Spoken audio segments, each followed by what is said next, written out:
Faz tempo que eu não gravo uma mensagem, né? Hoje eu vou falar com você sobre alma, espírito e corpo. Somos feitos por 3 elementos. Somos um sistema complexo e maravilhoso, feitos por Deus. Temos a assinatura de Deus, do Pai, do Filho e do Espírito Santo. Isso é interessante. O que nós precisamos entender? Que nós temos ali como se fosse, numa analogia, um conselho de sentença. Difícil você entender o que é um conselho de sentença, né? Só os advogados e quem é do meio jurídico, os hermeneutas vão entender isso. Mas, por exemplo, imagine que você tem 3 juízes e para eles julgarem uma causa, eles podem julgar com unanimidade ou eles podem ter 2 votos contra 1. Os 2 votos positivos vencem o voto negativo. Então, 2 é maior do que 1. Nós temos 3 elementos na nossa composição física. E quando o homem era perfeito antes de pecar, nós tínhamos unanimidade. Mas após a queda do homem pelo pecado, o homem perdeu esta unanimidade. E nós temos uma luta ali pelos votos, pelo convencimento de quem vai governar as nossas vidas. Porque veja, nós somos alma, espírito e corpo. A alma é a nossa essência mais íntima. É a nossa vida, força vital. O espírito é o nosso ânimo. É a forma como nós vivemos. E o corpo é esta veste rudimentar, entre aspas, né? Maravilhosa, né? Mas que nasce como um bebê, lindo, e com o passar dos anos se torna um jovem, no ápice da maturidade, e depois passa a decair na curva de aproveitamento. Ela passa a decair, ela passa a perecer, passamos a perder os cabelos, as rugas vêm, as dores, as muitas dores, né? Quando a gente é jovem, a gente se machuca e fala bola para frente, e os ossos, os ligamentos, tudo funciona na marra. A gente força para ficar bom. Depois de uma certa idade, depois de 30, 40, 50 anos, não é mais assim. Somos como um carro velho, que tem que ser bem cuidado para não quebrar. Vivemos com dores, né? Temos que fazer atividades físicas e tudo se torna mais difícil, porque o nosso corpo está perecendo. Mas vamos para o que interessa: o pecado e seus efeitos. O pecado, ele quebrou essa unanimidade. O pecado nos trouxe a morte e seus efeitos, que são medo, ansiedade, tristeza, todos os efeitos que são gerados pelo pecado. Então, nós temos uma alma dotada de livre-arbítrio para fazer escolhas. Quando Jesus ele vem e morre pelos nossos pecados, ele nos dá escolhas para que possamos vencer o pecado. Então, o nosso espírito e a nossa alma, quando estão em Jesus, eles se transformam. Veja, cabe a nós dominarmos o pecado. O nosso corpo está contaminado pelo pecado, por isso que nós morremos. E os efeitos do pecado são o medo, a insegurança, a mentira, o homicídio, a violência. Tudo que é mal, tudo que é trevas é efeito do pecado. Infelizmente, mesmo tendo uma alma sã e um espírito sã, a gente vai lutar contra o pecado até o final. Por isso que Paulo ele fala: combati o bom combate e guardei a fé. Paulo dizia: o bem que eu quero fazer não consigo, e o mal que eu não quero eu acabo por fazer. A palavra fala que se o homem fosse demasiadamente justo, destruiria a si mesmo. Por quê? Porque neste parâmetro de perfeição, às vezes nós nos julgamos a nós mesmos e nos impedimos de receber o perdão, quando na verdade nós somos todos pecadores. E cabe a nós lutarmos contra o pecado. E se nós nos arrependermos, Ele é fiel e justo para nos perdoar. Na verdade, Ele morreu para que pudéssemos ser perdoados por todos os pecados que cometemos, estamos cometendo e ainda cometeremos. Mas existe uma diferença entre você permanecer no pecado e aceitá-lo e você lutar contra ele. Então nós estamos num corpo de pecado e cabe a nós lutarmos contra ele. Se nós não lutarmos contra o pecado, o que vai acontecer? A carne se fortalece, o pecado cresce. E aí, quando ele está forte, ele ganha o espírito. Ele ganha o espírito, e o espírito fraco, ele não crê em Deus, ele duvida de Deus. E aí você terá os efeitos, que são a ansiedade, a tristeza, a mágoa, o medo. E isso é terrível, isso consome um homem, consome um crente, um servo do Senhor. Então é uma luta constante pelo nosso espírito. Uma luta da alma remida, da alma salva, pelo espírito. Um espírito de ânimo, de fé. Veja, Deus nos deu o Espírito Santo, Consolador. Mas nós temos um espírito. E nós preservamos o espírito.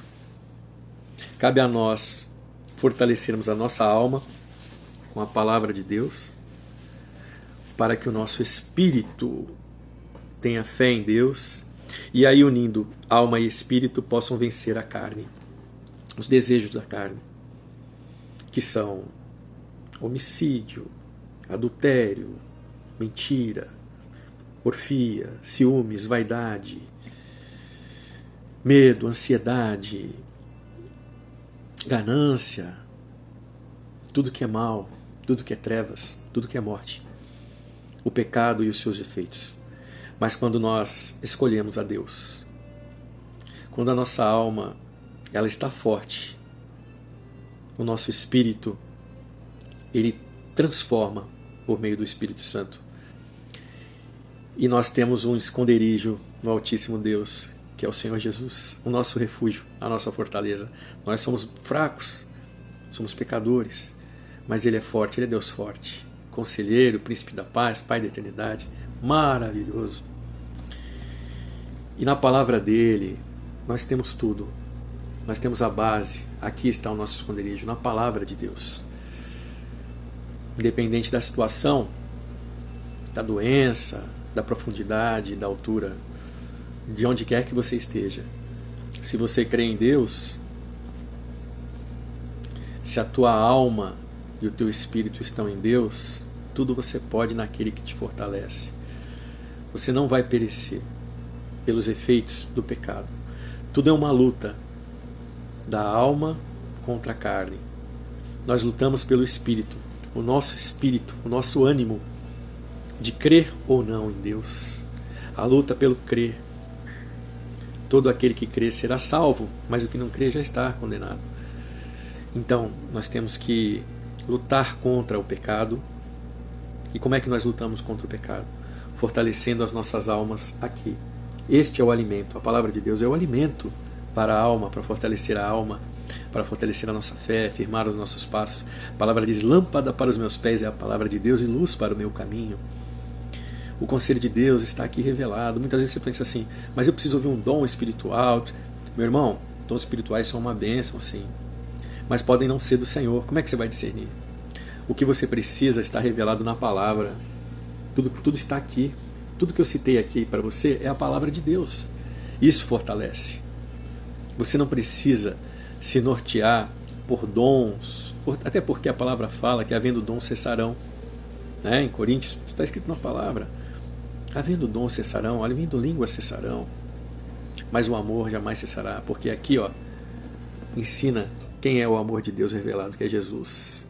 E o amor é Jesus. O amor, Deus é amor, meu irmão. Mas não é amor da forma que se pensa, que é um Deus que aceita tudo. Não, ele fala: vinde como estais, para que tenhais uma transformação, não para que permaneçais como estais.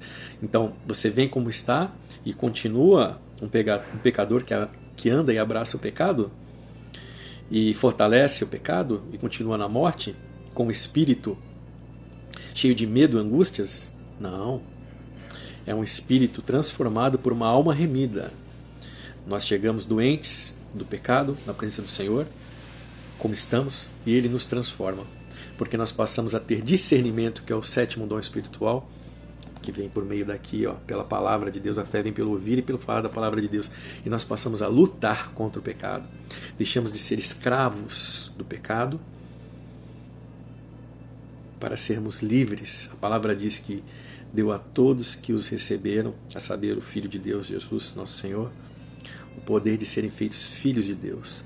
Nós somos livres e nos tornamos filhos de Deus por meio de Jesus Cristo, seu Filho, o nosso Salvador, o Salvador. Mas isso é para quem crê. Então nós temos um recurso para vencer o pecado, chamado Jesus Cristo, o nosso Salvador, o Filho de Deus. E a palavra de Deus, ela nos garante a vitória contra o pecado. Sabemos que somos pecadores, sabemos que estamos doentes e cabe a nós lutarmos todos os dias contra o pecado, todos os dias, e fortalecermos as nossas almas para esta batalha contra o pecado, todos os dias. Nós lutamos contra o pecado e vencemos pelo poder de Jesus. A alma que estiver forte, ela ganhará o espírito. Você terá um espírito cheio, você estará cheio do Espírito Santo, você terá um espírito animoso, você será a luz onde você entrar. Por isso, cabe aquilo que Jesus nos aconselhou, orar e vigiar, porque na verdade o espírito está preparado, mas a carne, ela é fraca. Olha aí, glória a Deus. Então, se você não buscar o Senhor em primeiro lugar, e a sua justiça e o reino de Deus, buscando se alimentar da palavra todos os dias e orar, e ter uma relação com Deus, sua alma vai ficar fraca. Consequentemente, a sua carne vai ficar forte. Os efeitos da doença chamada pecado vão crescer. E aí o que vai acontecer? O seu espírito, ele não vai ser um espírito de luz, vai ser um espírito de trevas, caído, doente. E os efeitos do pecado vão aparecer. Contrapartida, se você estiver cheio do Espírito Santo, os efeitos da salvação vão aparecer para o mundo também. Ele falou, ide e pregai o evangelho a toda criatura. Todo aquele que crer será salvo, mas o que não crer já está condenado. Então a tua tarefa é pregar com a tua vida, porque você é a igreja do Senhor. Você é o corpo de Cristo. Jesus Cristo não está aqui em pessoa física para falar, mas você é o corpo dele, que se apresenta a todos e que prega. E esse é o tempo de pregar. Mas a palavra nos diz que ele voltará e vai erradicar todo o pecado. O último inimigo de Deus vai ser vencido, que é a morte, que é o pecado. E nós teremos corpos transformados. Aí sim teremos uma unanimidade de um corpo perfeito sem pecado, um espírito perfeito, uma alma perfeita, livres do pecado, a vida eterna que ele nos prometeu. Eu sou seu irmão em Cristo. Eu espero que essa mensagem ela venha alegrar o seu coração. Eu só posto mensagem quando eu tenho uma revelação, um entendimento muito profundo da palavra, e eu gosto de dividir isso. De graça receber, de graça dai. E eu vou ler aqui o trecho. Eu peço para você que medite em 1 Tessalonicenses, no capítulo 5, no versículo 16. Recomendações gerais. Veja bem. Regozijai-vos sempre, orai sem cessar, em tudo dai graças, porque esta é a vontade de Deus em Cristo Jesus para convosco. Não extinguais o Espírito, não despreze as profecias, examinai tudo, retende o bem, abstende-vos de toda aparência do mal. Então, retende o que é bom, né? Tenhais discernimento, nem tudo é profecia do Senhor. O que vai te dar um filtro a respeito dos falsos profetas, dos enganadores? Palavra, meu. Leia a palavra, orai e vigiai. Mas o mais importante é aqui, ó, no versículo 23 de 1 Tessalonicenses 5. E o mesmo Deus de paz vos santifique em tudo. Sem santificação ninguém verá a Deus, meu irmão. E todo o vosso espírito, ó, ele fala, espírito, alma e corpo sejam plenamente conservados e irrepreensíveis para a vinda do nosso Senhor Jesus Cristo. Então nós temos espírito, alma e corpo. E está fundamentado na Bíblia, está em 1 Tessalonicenses 5, versículo 23, e ele fala, ó, sejam plenamente conservados e irrepreensíveis para a vinda do nosso Senhor Jesus Cristo, porque ele vem, meu irmão, e ele vai nos curar desta doença chamada pecado. O último inimigo de Deus estará vencido. Glória a Deus. Que o Senhor Jesus te abençoe, que a paz, as doces consolações do Espírito Santo possam reinar sobre você, amada Igreja do Senhor, agora e para sempre, em nome de Jesus. Amém.